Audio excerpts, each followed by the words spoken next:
नागसेन ज्ञानप्रसारक मंडळाद्वारा संचालित उग्रेन संघरक्षित इंटरनॅशनल स्कूलमध्ये 17 फेब्रुवारी रोजी फूड मेकिंग कॉम्पिटिशन घेण्यात आली। या कॉम्पिटिशनमध्ये नर्सरी ते 7वीच्या मुलांनी भाग घेतला। यामध्ये मुलांनी fruit salad, fruit juice, sandwich, bhel अशा प्रकारचे फायरलेस पदार्थ बनविले।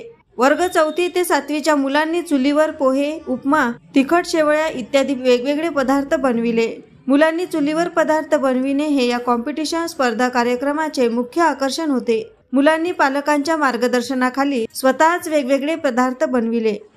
या कॉम्पिटिशनसाठी आनंद विद्यालयाच्या सोनल मनवर तसेच आम्रपाली बनसोड, वंदना मॅडम, स्मिता रक्षित यांनी परीक्षक म्हणून कार्यभार सांभाळला।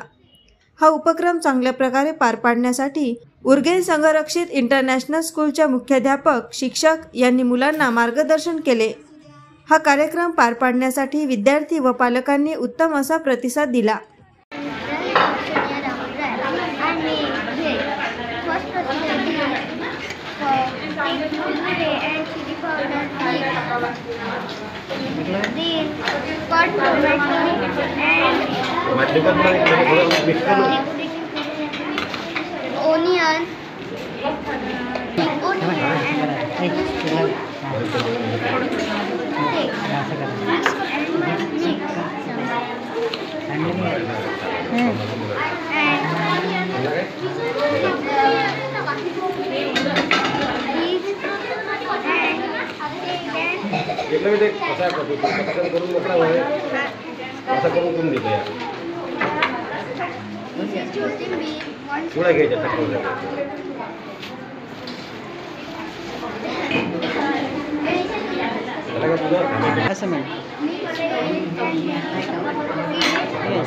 एएस न्यूज महाराष्ट्र करिता भातकुली येथून प्रतिनिधी धनराज खर्चान।